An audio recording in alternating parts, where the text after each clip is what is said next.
Dans le brouillard d'un Londres ancien, chaque pas résonne comme un secret que la nuit protège jalousement. Les rues pavées semblent chuchoter des histoires de complots et de destins croisés, tandis qu'une lueur tremblante perce à travers les vitres de Baker Street. Mais dites-moi, d'où écoutez-vous cette histoire aujourd'hui? Quelle heure est-il chez vous, au moment où vous appuyez sur lecture? Dites-le-moi en commentaire.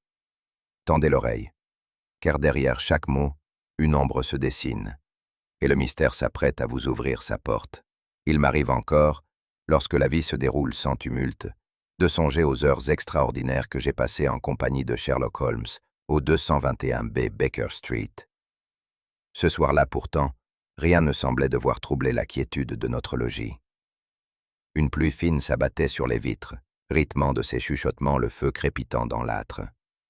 Holmes, étendu nonchalamment sur son canapé, tirait de son violon des notes mélancoliques, tandis que je feuilletais distraitement un traité médical que je n'avais pas ouvert depuis mes années d'hôpital.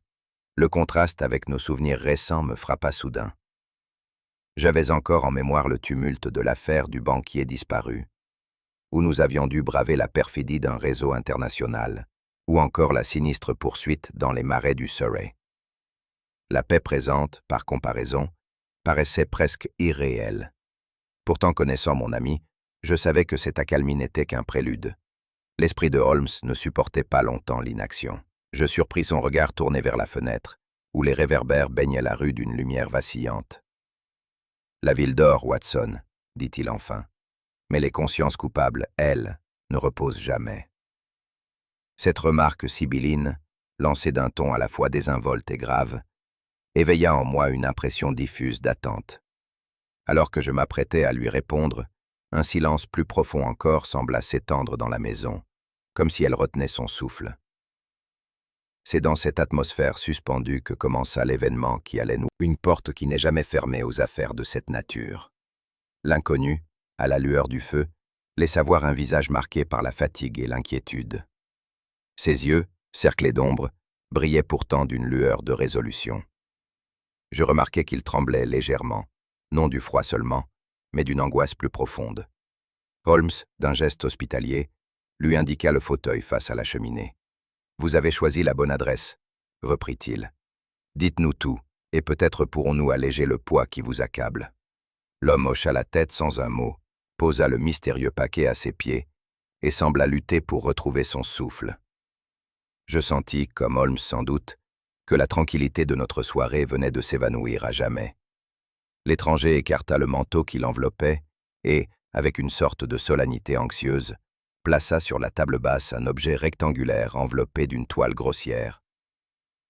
Lorsqu'il retira la couverture, je découvris un volume ancien, d'un cuir brun presque noirci, couvert de poussière comme s'il avait dormi des décennies dans l'ombre d'un grenier.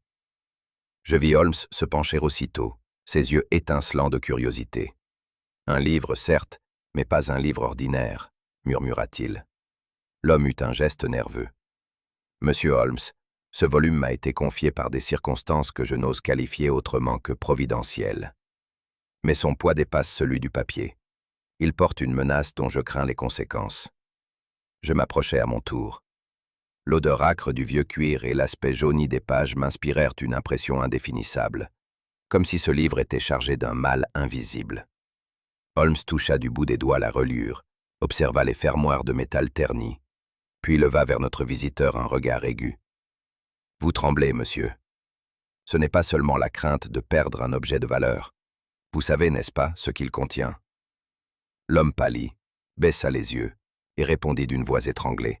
« Oui, monsieur Holmes, et c'est ce savoir qui me tourmente. » Je pressentis à cet instant que sa voix s'anima au souvenir.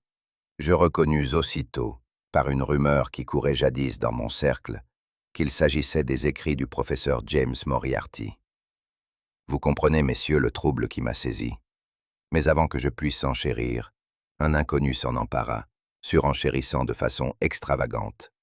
Le livre disparut aussitôt, emporté par lui.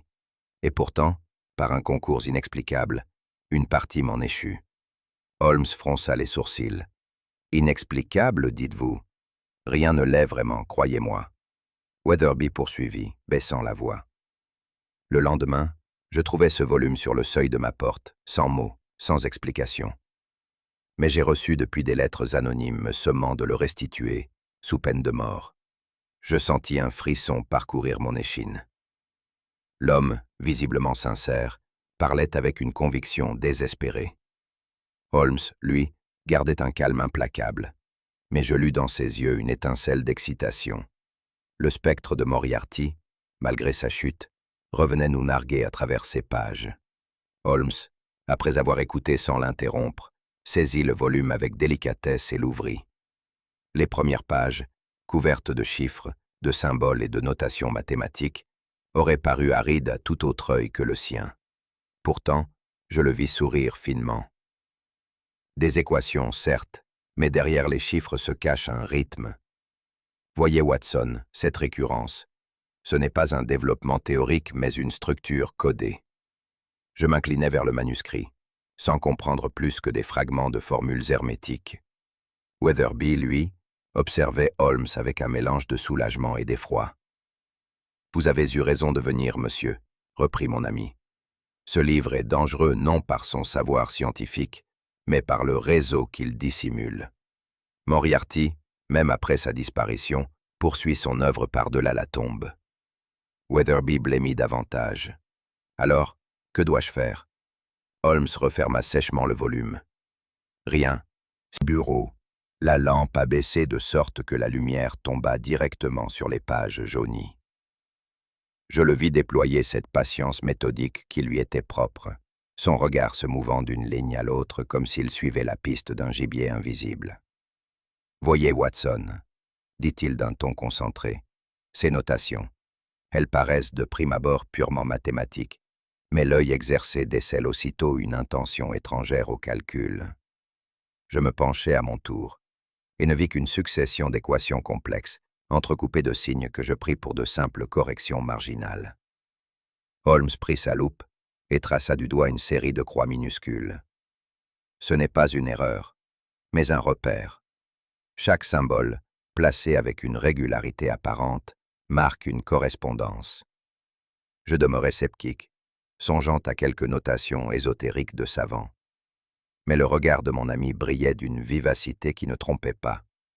Il avait déjà entrevu une logique que je n'étais pas apte à saisir.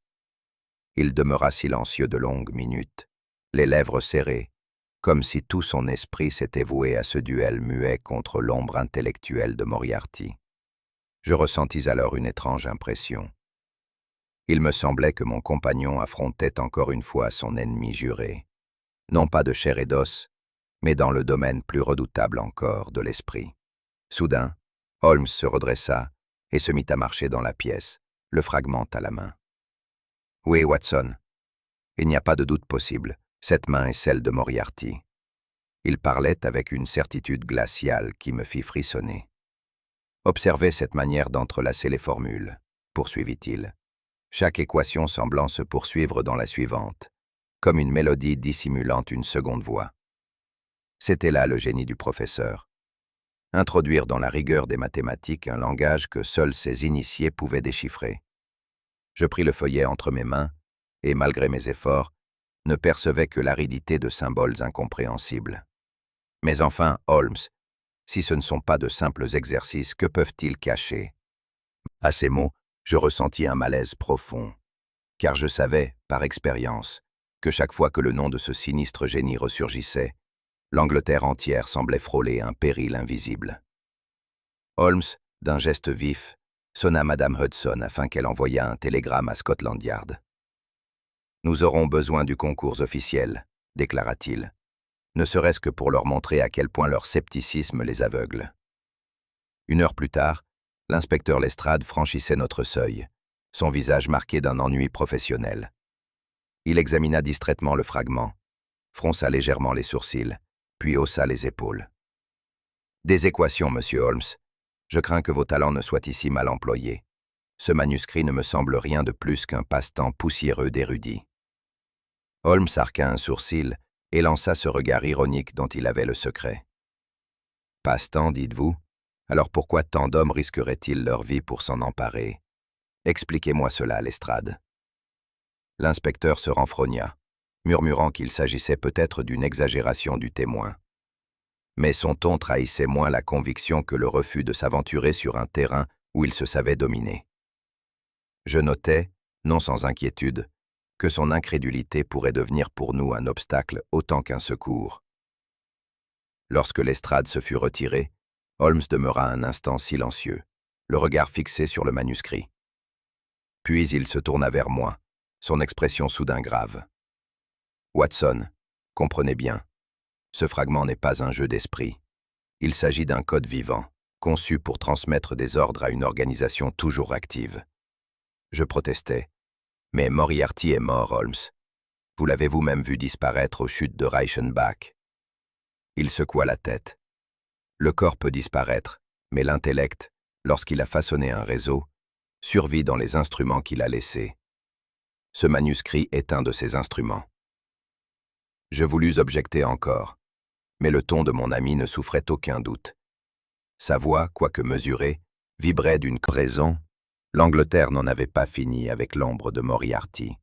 Et je savais, à cet instant précis, que nous étions appelés à marcher de nouveau sur un terrain où le moindre faux pas pouvait nous coûter cher. L'air de Londres, ce matin-là, était saturé d'une humidité froide qui s'insinuait jusque dans les os. Holmes et moi prîmes une voiture de fiacre en direction de Charing Cross, guidés par l'intuition de mon ami qui affirmait que les traces du manuscrit ne pouvaient être effacées sans laisser de résidus dans ce lieu public. La capitale s'éveillait, grouillante de travailleurs, d'élégants gentlemen pressés et de dames engoncées dans leurs châles. Pourtant, au milieu de cette agitation quotidienne, je sentais chez Holmes une concentration tendue, comme si son esprit courait bien en avance sur nos pas. « Observez, Watson, » me dit-il en jetant un coup d'œil par la vitre, « combien l'humanité, dans son indifférence, ignore les drames qui se jouent sous ses yeux. » Arrivés devant la salle des ventes, nous fûmes aussitôt happés par l'atmosphère solennelle du lieu. Une agitation retenue, des chuchotements avides, et ce parfum d'excitation propre aux grandes adjudications. Collectionneurs, érudits et simples curieux s'y pressaient, chacun animé d'un feu intérieur qui trahissait, derrière les manières polissées, une passion presque fébrile. Holmes avança parmi eux avec cette assurance qui lui permettait de se fondre dans n'importe quelle assemblée, tout en observant chacun avec une acuité redoutable.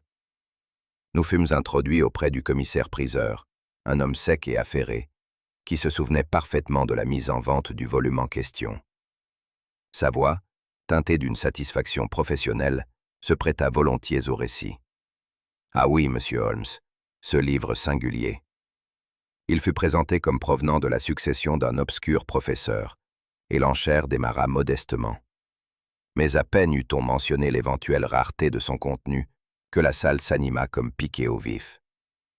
Holmes acquiesça d'un signe de tête, l'œil brillant. Le commissaire poursuivit. Je sentis en moi croître le poids de l'intrigue. Tout semblait indiquer qu'il ne s'agissait pas d'une transaction ordinaire. Holmes, quant à lui, resta silencieux, ses doigts joints sous son menton. Ce qui, je le savais, annonçait que ses déductions se mettaient déjà en place. Holmes entreprit de recueillir divers témoignages parmi les employés et les habitués de la salle. Les récits se révélèrent aussi discordants que nombreux. L'un affirma avoir vu un gentleman portant une moustache rousse s'éclipser avec le volume, tandis qu'un autre jurait qu'il s'agissait d'un homme de haute taille, dissimulant son visage derrière un foulard sombre.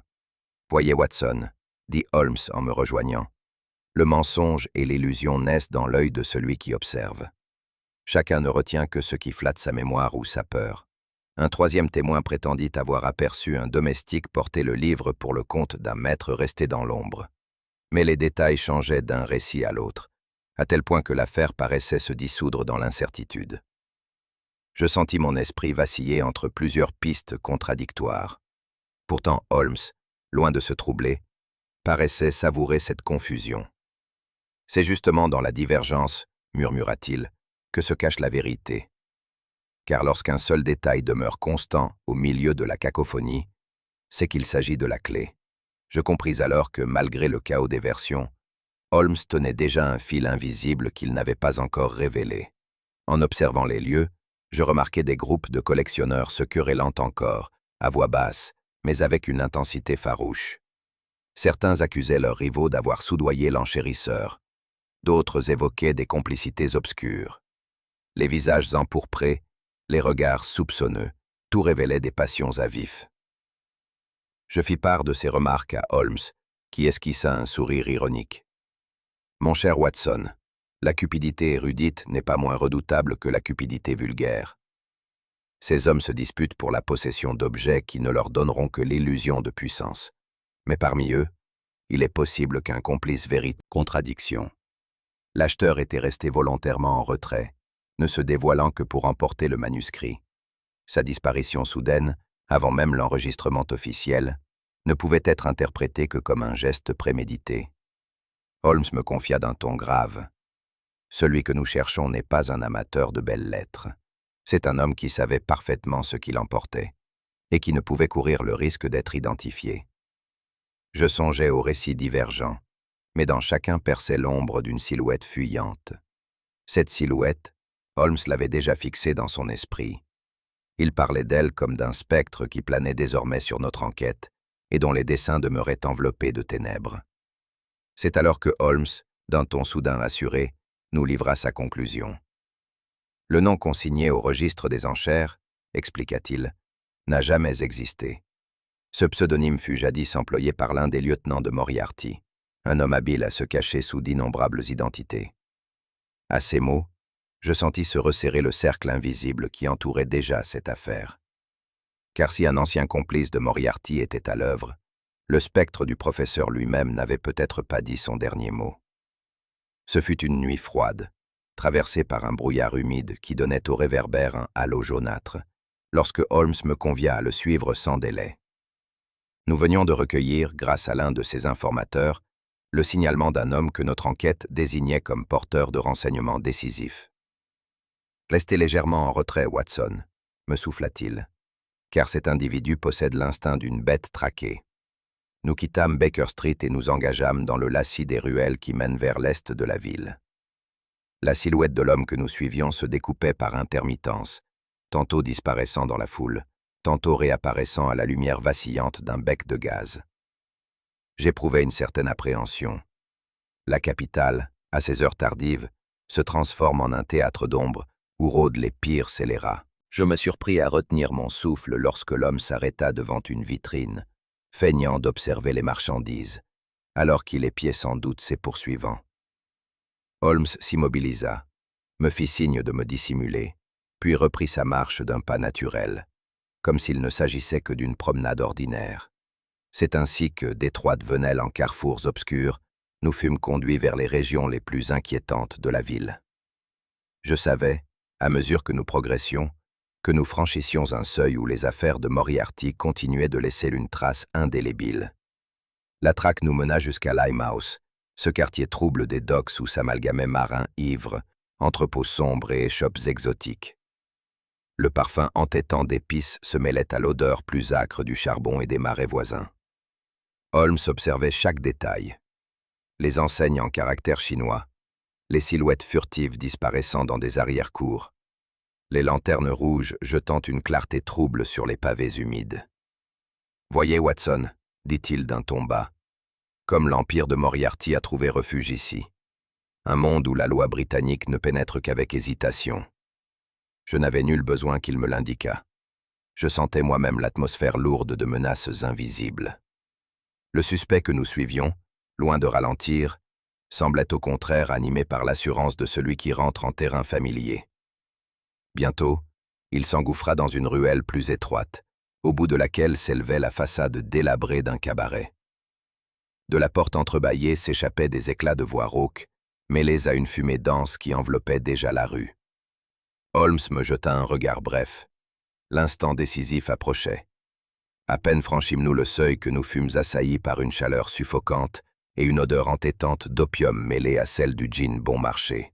La salle, envahie de fumée, résonnait de cris gutturaux, de rires rauques et de disputes en langues diverses. Holmes, dissimulant son regard perçant sous une attitude indifférente, observa les lieux, gardait son attention fixée sur un personnage dont la seule présence paraissait commander le respect de tous. C'est alors que je le vis. Un homme d'une prestance singulière, vêtu avec une élégance presque aristocratique, tranchant radicalement avec la vulgarité environnante. À sa main droite, il tenait une canne d'ivoire, richement travaillée, qu'il frappait doucement contre le sol pour imposer silence et discipline. Aussitôt, la rumeur du cabaret s'éteignit comme sous l'effet d'un ordre tacite. Tous les regards convergeaient vers lui. Sa voix, grave et posée, domina la salle sans effort. « Messieurs, dit-il, notre réunion ne souffrira pas de désordre. » Holmes, penché vers moi, murmura « Voilà Watson, l'homme que nous cherchions. Observez l'ascendant qu'il exerce. Il n'est pas un simple malfaiteur, mais un stratège. » L'individu distribua ensuite des instructions brèves à ses acolytes, qui s'empressèrent de les exécuter. Il se déplaçait avec une assurance calculée, son regard brillant d'une intelligence froide. J'eus la sensation de contempler un général inspectant ses troupes. L'homme à la canne d'ivoire nous aperçut sans doute, mais il ne sembla pas s'en émouvoir. Au contraire, son sourire presque imperceptible m'inspira un frisson. Il me parut évident qu'il savait parfaitement qui nous étions, et qu'il n'avait nul besoin de feindre l'ignorance. Holmes croisa brièvement ses yeux, et je vis se refléter entre eux l'éclair d'une reconnaissance silencieuse, comme deux adversaires qui se mesurent avant l'assaut. La soirée s'avançait, et les discussions se faisaient plus feutrées. L'homme à la canne d'ivoire, entouré de ses fidèles, abaissa la voix au point que je dus tendre l'oreille pour saisir ses paroles. Holmes, lui, paraissait absorber chaque syllabe. Le livre, disait-il, n'est qu'une clé parmi d'autres. À ces mots, un silence pesant s'abattit. Ses compagnons échangèrent des regards chargés de complicité et de crainte. Je frissonnais. Si ce volume mystérieux n'était qu'une clé, quel trésor, ou plutôt quel arsenal criminel. L'homme à la canne d'ivoire conclut son entretien en se redressant. Bientôt, Londres saura que le professeur n'est pas mort en vain. Je vis Holmes serrer les poings, mais il se contint. Il savait, comme moi, que nous n'avions fait qu'effleurer la surface d'un danger d'une ampleur insoupçonnée. Et je compris dans ce cabaret saturé de fumée que nous étions désormais engagés dans une lutte dont les ramifications dépassaient tout ce que nous avions affronté jusque-là. Holmes s'était retiré dans son fauteuil favori, le fragment du manuscrit posé sur ses genoux et une plume à la main. Le feu projetait sur son visage une lueur vacillante qui soulignait la concentration intense de ses traits. Je me gardais de troubler son silence. J'avais appris, au fil des années, que c'était dans ces moments d'apparente immobilité que son esprit travaillait avec le plus d'acuité. Pendant de longues minutes, il ne fit entendre que le froissement du papier qu'il tournait avec délicatesse. Son regard passait d'un signe à l'autre, parfois s'arrêtant longuement sur une marque minuscule tracée dans la marge. Je vis ses lèvres s'agiter imperceptiblement, comme s'il prononçait des calculs que lui seul pouvait comprendre. À un moment, il leva la tête et me dit d'un ton détaché « Voyez, Watson, combien la main humaine, lorsqu'elle croit dissimuler, trahit pourtant sa hâte. Ces symboles, apparemment jetés au hasard, suivent une régularité qui ne peut être accidentelle. » Je hochai la tête, sans comprendre encore le fil de sa pensée. Mais sa voix avait cette assurance tranquille qui me faisait toujours pressentir qu'une révélation était proche. Holmes replongea aussitôt dans son étude, murmurant à mi-voix. « Oui, toujours la même cadence, toujours la même main. » Le calme de la pièce n'était troublé que par ces paroles sibyllines, et je sentis que chaque seconde nous rapprochait d'un secret que seul mon ami savait appréhender. Lorsque je m'approchai pour mieux voir ce qu'il examinait, je fus frappé par l'étrange aspect des pages. Temporel et criminel. Le mélange des chiffres et des lieux n'a rien d'accidentel. Ces mots, prononcés d'un ton si assuré, éveillèrent en moi un trouble nouveau, car je pressentais que ce manuscrit, loin d'être une curiosité poussiéreuse, recelait une menace tangible, capable de projeter son ombre sur toute la ville. Holmes prit alors une feuille vierge et commença à reproduire les annotations. Il disposa les chiffres en colonnes, inscrivit à côté les noms de rues, puis relia le tout par des traits rapides. Je l'observais, fasciné par la précision mécanique de ses gestes. « Remarquez, Watson, expliqua-t-il, que les nombres semblent d'abord désigner des équations. Mais en réalité, Ils correspondent à des dates, dissimulées sous une apparence scientifique. Ces rues, associées aux chiffres, indiquent un enchaînement. Je fronçai les sourcils. Mais alors, c'est une sorte de calendrier? Exactement, s'exclama-t-il avec un éclat dans les yeux. Un calendrier codé, conçu pour quiconque connaît la clé de lecture. Les hommes de Moriarty pouvaient ainsi recevoir des instructions précises, sans que le commun des mortels n'y voie autre chose que des calculs abstraits. Je demeurais frappé par l'audace de ce stratagème. Transformer des notes savantes en un langage secret. Holmes ajouta avec ironie. C'est là toute la perversité de son génie. Utiliser la rigueur des mathématiques comme voile à ses entreprises criminelles. Il compléta ses colonnes, relia encore des signes, et je vis apparaître peu à peu un schéma inquiétant. Chaque date correspondait à une adresse, chaque symbole marquait un acte préparé. Je sentis mon cœur se serrer en comprenant que l'ordre tout entière pouvait être prise dans ce filet invisible. Holmes se leva d'un bond et étala devant moi le fruit de son décodage. Regardez, Watson. Voilà la carte invisible qui se cachait dans ce fragment. Sous mes yeux apparut une série d'événements alignés. Cambriolage, agression, incendie peut-être. Autant d'actes prémédités que je n'osais à peine nommer. Holmes désigna du doigt une succession de dates qui « Voyez comme tout concorde », dit-il. Cet entrepôt incendié dans l'East End, cette agression près de Fleet Street, toutes figuraient déjà dans ce manuscrit. Je fus saisi d'horreur. Alors ce document n'est pas seulement un héritage du passé, il anticipe encore des crimes. Holmes acquiesça gravement. C'est un agenda, Watson, un plan d'action destiné à prolonger le règne du professeur au-delà de sa mort. Le silence pesa lourdement après ces mots. Je compris qu'une intelligence criminelle avait voulu perpétuer son œuvre avec une précision quasi militaire. Holmes, cependant, ne paraissait pas découragé. Je vis même dans son regard une lueur de défi, comme s'il se réjouissait à l'idée de mesurer son esprit à celui de son éternel adversaire. Je ne pus retenir un frisson. Tout s'emboîtait avec une exactitude effrayante, comme une mécanique implacable dont rien ne semblait pouvoir enrayer la marche. J'exprimais tout haut ma pensée. Holmes, c'est une machination d'une telle ampleur qu'elle dépasse l'imagination. Si chaque ligne de ce code trouve sa réalisation, Londres court à sa perte. Holmes me regarda avec une certaine douceur, mais son silence valait confirmation. Je lus dans ses yeux non pas la peur, mais la gravité de celui qui sait combien le combat sera ardu. Holmes posa sa main sur l'épaule de mon fauteuil. Tout n'est pas encore accompli, Watson. Voyez ici. Cette date n'est pas encore passée. Lieu indiqué, un entrepôt près des docks. Je le dévisageais, glacé d'effroi. Vous pensez que... Je ne pense pas, je sais, répondit-il avec calme. Si nous ne nous rendons pas là-bas avant l'heure prévue, un nouveau crime s'ajoutera à la liste. Je sentis alors tout le poids de cette révélation. Le fragment n'était plus une énigme abstraite, mais un avertissement brûlant.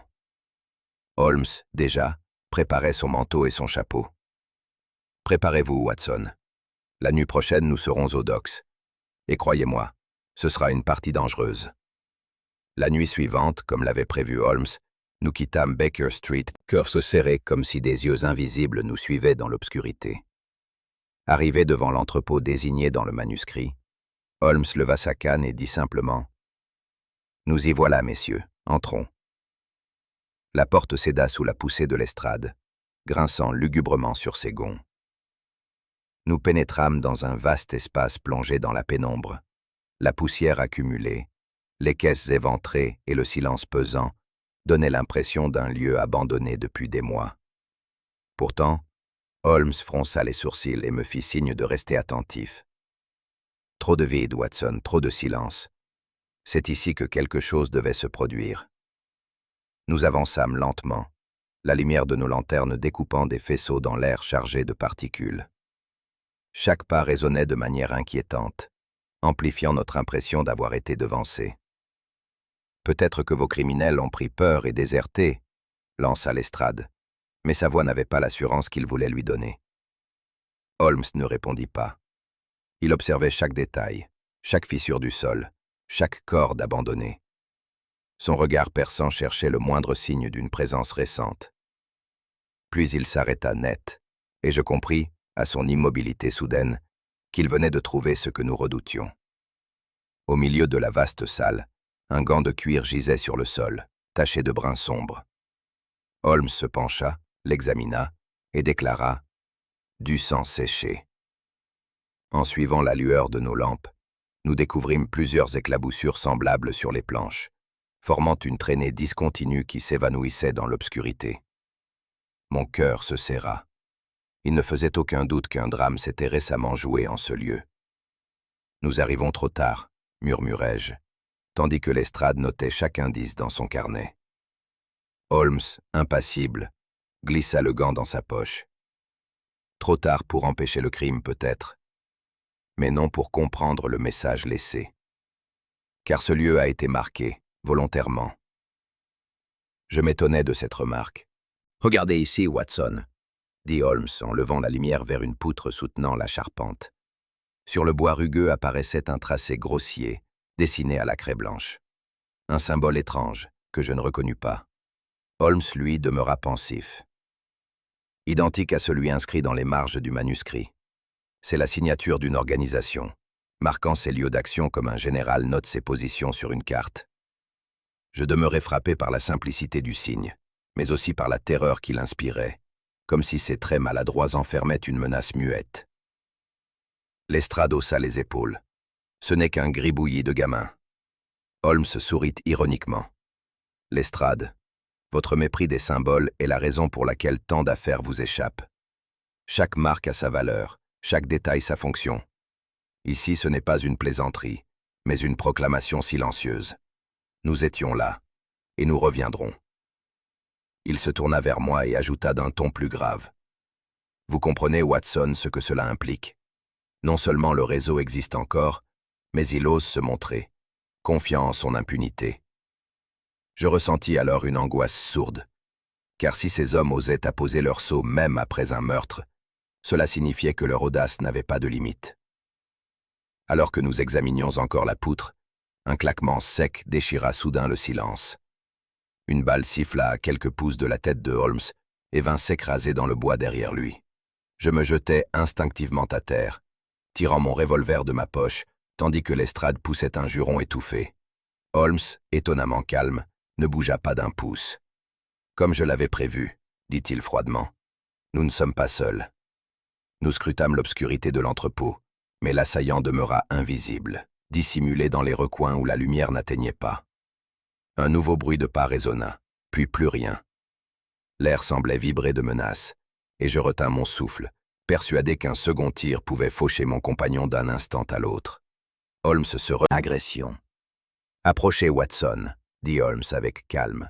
« Voici un patient qui réclame vos soins plus que jamais. » Je me penchai aussitôt, tâtai son pouls qui battait faiblement, et cherchai à dégager la blessure. Le malheureux gémit mais ne repoussa pas ma main. Il paraissait avoir rampé jusqu'à ce recoin dans l'espoir d'échapper à ses poursuivants. Holmes, accroupi, observait attentivement les bottes de l'homme, son tatouage d'encre sur le poignet et la cordelette effilochée qui dépassait de sa poche. Un marin, certes, mais impliqué dans des affaires qui dépassent de beaucoup la simple navigation, murmura-t-il. Je déchirai un pan de mon mouchoir et tentai de comprimer la plaie pour arrêter l'hémorragie. L'homme, d'abord docile, se redressa soudain avec effroi en nous dévisageant. « N'approchez pas !» cria-t-il d'une voix brisée. Ses yeux, agrandis par la douleur et la peur, semblaient craindre moins la mort que quelque autre châtiment invisible. Je tentai de l'apaiser. « Nous ne vous voulons aucun mal. Je suis médecin, et cet homme à mes côtés est le détective Sherlock Holmes. » À l'évocation de ce nom, le marin tressaillit. Mais loin de se rassurer, il baissa la voix et détourna le regard, comme s'il redoutait que les murs eux-mêmes rapportent ses paroles. « Ils me tueront, s'ils apprennent que j'ai parlé, » murmura-t-il. Holmes, d'un ton à la fois ferme et rassurant, répondit « Et s'ils vous laissent mourir ainsi, qui d'autre pourra jamais témoigner contre eux ?» Sous cette pression subtile, l'homme finit par céder. Ses lèvres tremblaient, mais les mots jaillirent par saccades. Je n'étais qu'un messager. On m'a payé pour porter des lettres, rien d'autre. Je ne sais pas ce qu'elles contenaient, je le jure. Holmes croisa les bras et l'examina d'un regard perçant. « À qui remettiez-vous ces messages » demanda-t-il d'une voix calme. Le marin détourna les yeux, puis les replongea dans ceux de Holmes, comme hypnotisé. « À lui. À l'homme avec la canne. La canne dit... » Holmes, sans manifester de surprise, se contenta de noter mentalement l'aveu. « Continuez, » insista-t-il doucement. Mais déjà, le marin semblait se rétracter, comme s'il regrettait la moindre parole prononcée. Le malheureux tremblait de tout son corps. Sa main cherchait à repousser la mienne, comme s'il eût préféré saigner plutôt que se confier davantage. « Vous ne comprenez pas, » balbutia-t-il. « Ceux qui parlent disparaissent, on ne retrouve jamais leur corps. » Je tentai d'insister, mais ses yeux suppliaient déjà qu'on lui épargnât davantage d'interrogatoires. Holmes, lui, resta d'un calme impressionnant. « Mon ami, » dit-il, « vous êtes déjà marqué par ceux que vous craignez. Votre seul espoir de salut est de livrer la vérité. » Mais l'homme secoua la tête avec obstination. « Non, non, laissez-moi. » Son silence désespéré, plus éloquent que n'importe quel discours, m'inspira une compassion sincère. Je vis Holmes l'observer en silence, puis poser une question, presque en aparté, comme s'il s'adressait davantage à lui-même qu'au témoin. « Si ce n'est pas l'homme à la canne, alors c'est son maître que vous craignez, » dit Holmes doucement. « Comment l'appelle-t-il entre eux ?» Le marin, qui jusqu'alors avait résisté, parut frappé en plein cœur par cette interrogation. Ses lèvres s'entr'ouvrirent malgré lui. Dans un souffle rauque, presque inaudible, il murmura « Le colonel ». À peine eut-il prononcé ce mot qu'il se recroquevilla, comme si ce simple nom suffisait à attirer sur lui une malédiction. Ses yeux roulaient dans l'ombre avec une terreur animale. Holmes, pourtant, esquissa un sourire glacé. « Voilà qui devient clair, Watson. Un titre, une fonction, une autorité militaire.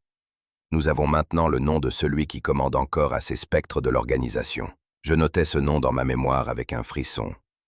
Car je comprenais, à la gravité de Holmes, que nous venions de franchir un nouveau seuil.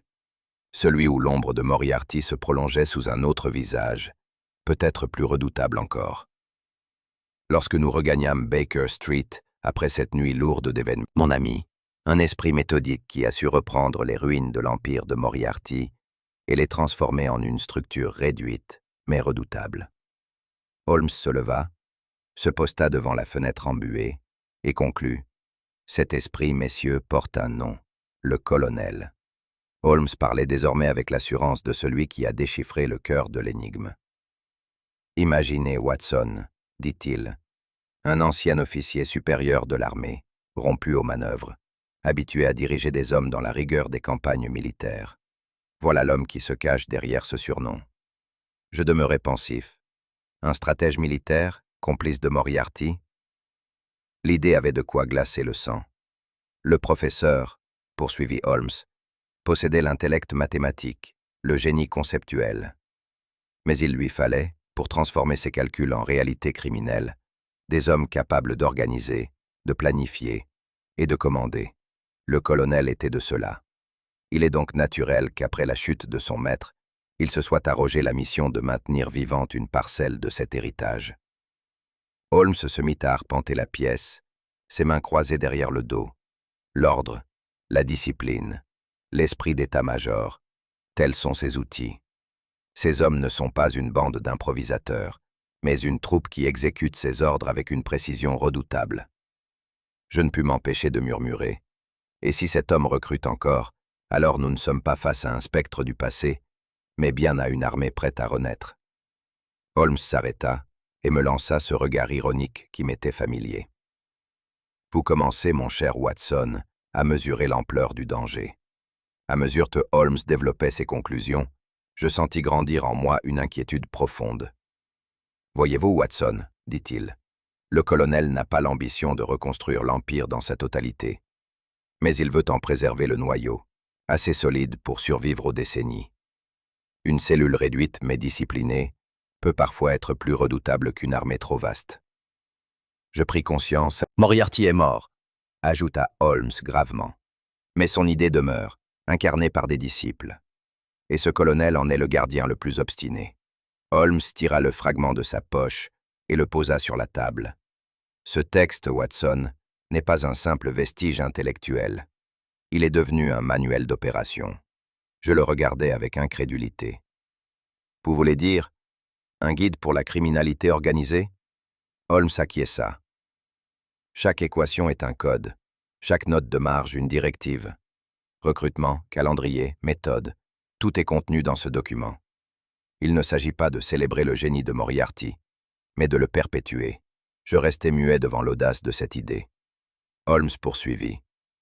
Pensez-y, Watson.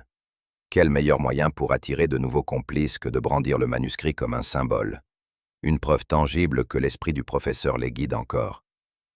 Je compris alors que ce volume, loin d'être un objet poussiéreux destiné aux bibliophiles, était l'arme la plus redoutable qui eût jamais circulé dans Londres. Holmes, en rallumant sa pipe, conclut d'une voix basse.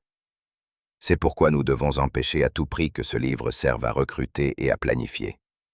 Car chaque page encore intacte est une menace pour l'avenir de cette ville. Lestrade, jusque-là silencieux, éclata d'un rire bref. Franchement, Holmes, vous voyez toujours plus grand que nécessaire.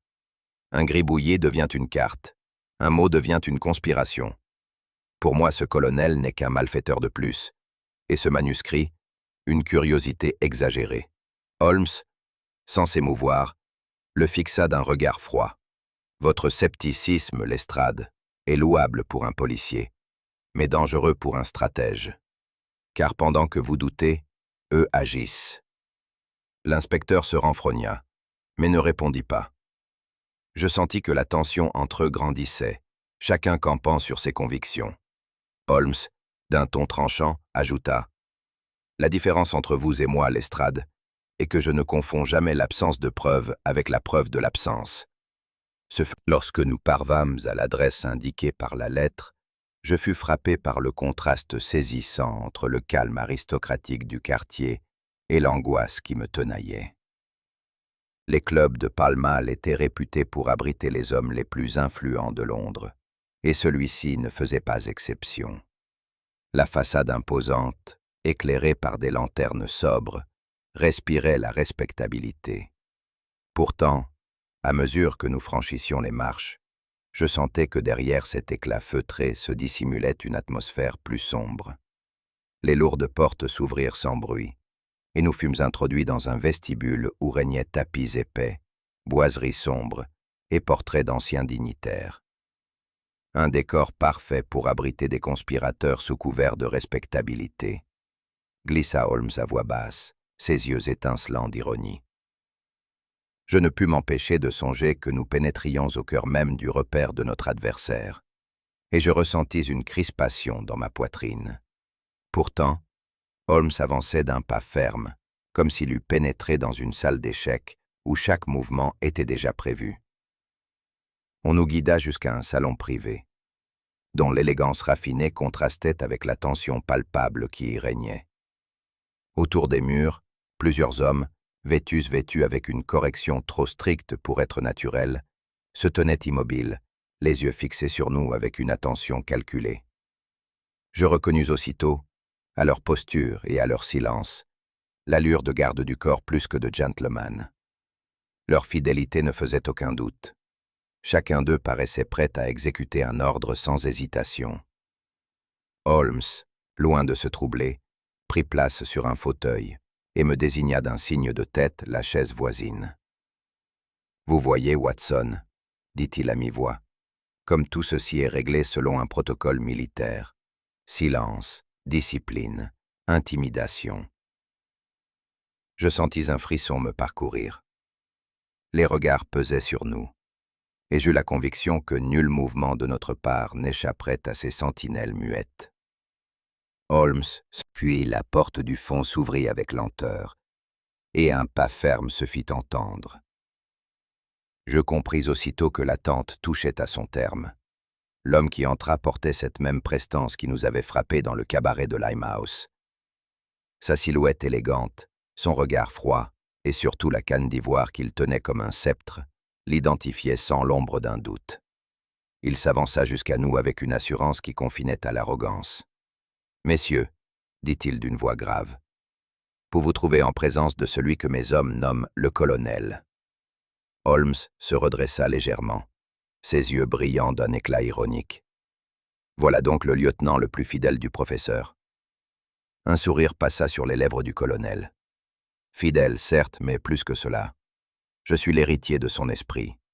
Le professeur a laissé derrière lui une œuvre intellectuelle inachevée, et c'est à moi qu'il incombe de la porter à son terme.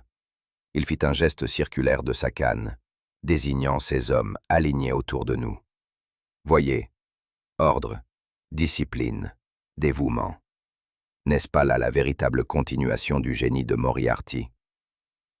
Vous combattez une ombre, monsieur Holmes, mais je suis cette ombre devenue corps et volonté. Je sentis la gravité de cette déclaration. Holmes, imperturbable, répondit avec un calme tranchant. Une ombre, certes, mais une ombre ne laisse de traces que dans la lumière.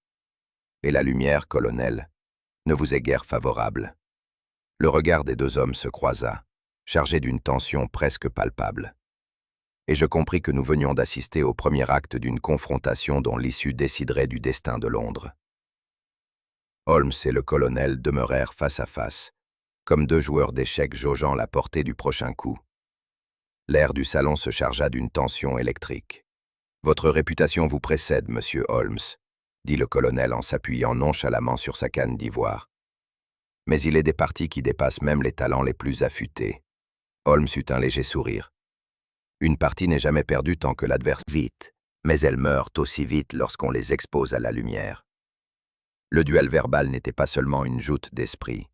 Je sentais que derrière chaque mot se cachait une menace réelle, et que nul des deux hommes n'ignorait combien le sort de cette rencontre pouvait être décisif. Après un silence calculé, le colonel se pencha légèrement vers Holmes. Sa voix s'adoucit, mais demeura glaciale. « Pourquoi donc lutter contre une marée qui vous engloutira? Votre génie, Holmes, ne devrait pas se consumer en simple poursuite policière. Rejoignez-nous. Avec votre esprit et ma discipline, nous pourrions gouverner Londres dans l'ombre, imposer un ordre que nul gouvernement n'oserait défier. » Je fus saisi d'horreur. Jamais je n'avais entendu proposition plus cynique, plus perverse. Holmes, lui, éclata d'un rire bref, sec et tranchant. « Vous m'offrez d'orner votre trône de papier comme un bouffon érudit? Non, colonel, je préfère 1000 fois la clarté d'une bataille perdue à l'opacité d'une victoire infâme. » Je vis le visage du colonel s'assombrir, ses traits se durcirent. L'instant avait la gravité d'un serment irrévocable. Désormais, aucun retour en arrière n'était possible entre ces deux adversaires. Holmes, sans hausser le ton, alluma tranquillement une nouvelle allumette pour raviver sa pipe. Il souffla la fumée, puis dit d'un ton détaché. « Une question, colonel. Croyez-vous vraiment que je serais venu ici sans avoir anticipé vos manœuvres ?» Le colonel fronça les sourcils. Holmes poursuivit. « Tandis que nous devisons, Scotland Yard encercle déjà ce bâtiment. Chaque sortie est surveillée, chaque ruelle bloquée. Vos hommes sont plus prisonniers que gardiens. » Un tumulte parcourut le salon. Les complices du colonel échangèrent des regards inquiets, certains portant déjà la main à leur revolver. Le colonel, cependant, demeura immobile, bien que son sourire s'éteignît. « Vous bluffez », lança-t-il sèchement. Holmes inclina la tête. « Je ne bluffe jamais quand il s'agit d'ombres trop longues. » À cet instant, je crus entendre, à peine Holmes eut-il prononcé sa dernière phrase, que des pas lourds retentirent dans les couloirs du club. La porte s'ouvrit avec fracas, et Lestrade entra à la tête d'un détachement de Scotland Yard, revolver en main. Le colonel, surpris malgré son assurance, se redressa brusquement, mais déjà ses hommes étaient saisis et plaqués contre les murs. « Au nom de la loi !» cria Lestrade, d'une voix où se mêlaient triomphe et soulagement. Le tumulte fut bref mais violent. Chaises renversées, éclats de voix, coups portés et répliques étouffées. Pourtant, en moins d'une minute, l'ordre était rétabli. Les complices, menottés, furent alignés sous la surveillance des agents. Le colonel, maintenu par 2 policiers, gardait une dignité glaciale, ses yeux fixés sur Holmes avec une haine contenue. Je fus impressionné par le sang-froid de mon ami. Tandis que le chaos s'apaisait, Holmes demeurait parfaitement immobile, sa silhouette calme contrastant avec l'agitation générale.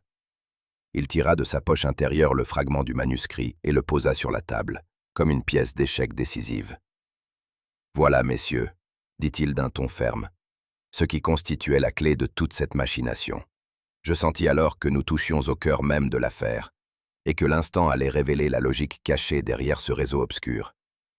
Tous les regards se tournèrent vers Holmes, qui prit le fragment entre ses mains et déplia soigneusement les pages. Sa voix claire domina le silence revenu. « Voici, expliqua-t-il, ce que la plupart auraient pris pour de simples équations. Mais observez, chaque chiffre correspond à une date, chaque symbole à un quartier de Londres. Ainsi, cette suite apparemment innocente, 14, 18, 22, désigne 3 jours précis du mois écoulé, et chacun a vu un crime se produire. L'incendie de l'entrepôt de l'East End, le cambriolage de Fleet Street, l'agression d'un négociant près de Blackfriars. Je suivais ces démonstrations avec une fascination croissante. Tout prenait sens.